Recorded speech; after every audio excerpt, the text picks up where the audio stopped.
Cresce o número de venezuelanos que vêm ao Brasil em busca de uma vida melhor. A porta de entrada tem sido o estado de Roraima. O Conselho Nacional de Imigração acatou recomendação do Ministério Público Federal, Ministério Público do Trabalho e da Defensoria Pública da União e passou a autorizar a residência temporária desses estrangeiros no Brasil. Pelo menos 10 mil imigrantes venezuelanos entraram no Brasil pelo estado de Roraima no ano passado. Os dados são do Itamaraty, mas o número pode ser ainda maior. O Ministério Público Federal no estado estima que mais de 30 mil venezuelanos já teriam cruzado a fronteira com o Brasil. A gente não pode esquecer que os postos na fronteira fecham às 18 horas e a fronteira é aberta, né? Então as pessoas podem vir livremente durante a noite, sem qualquer controle, assim como mesmo quando a fronteira esteve fechada por decisão das autoridades da Venezuela, que eles fecharam a fronteira durante cerca de 10 dias, há diversas passagens, é uma fronteira seca, há diversas passagens, trilhas por onde as pessoas entravam, né, mesmo assim. E por que tanta gente quer deixar a Venezuela? O motivo é a crise econômica que assola os venezuelanos. Milhares deles buscam uma oportunidade de emprego longe de casa. A fronteira com o Brasil é a principal rota de saída e o estado de Roraima, o principal destino.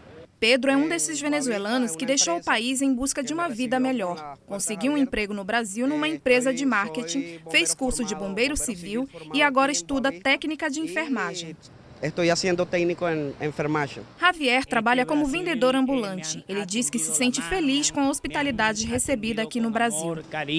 A informalidade é o caminho da maioria dos venezuelanos. Foi assim com o Éder. Ele aluga um quarto para trabalhar no Brasil e o que sobra depois do pagamento do aluguel, ele manda para a família que ficou na Venezuela. Nossa família que se encontra em Venezuela.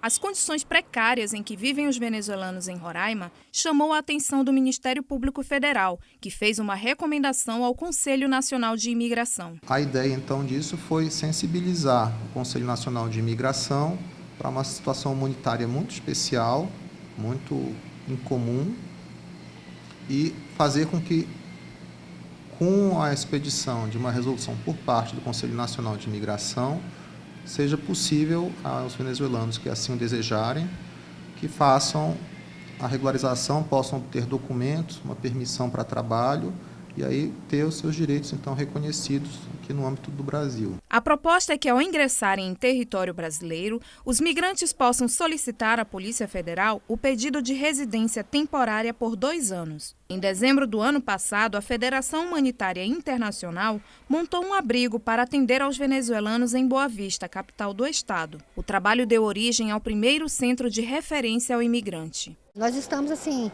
disponíveis para o que precisar.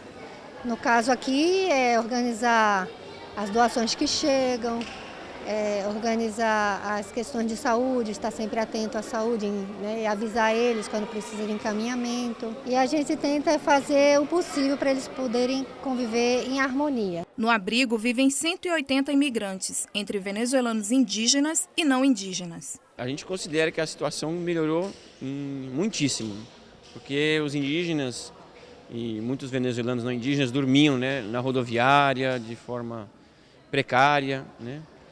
Crianças e adolescentes também lá na Feira do Passarão dormiam no chão e as crianças estavam doentes, teve problemas de pneumonia, vários problemas de saúde. Um dos abrigados é Emanuel. Ele trabalha como vendedor de sucos em Boa Vista e conta que os venezuelanos querem apenas uma oportunidade, que são gente trabalhadora, são médicos, professores e que o salário no Brasil é melhor que na Venezuela. É um pouquinho mais elevado que o de Venezuela.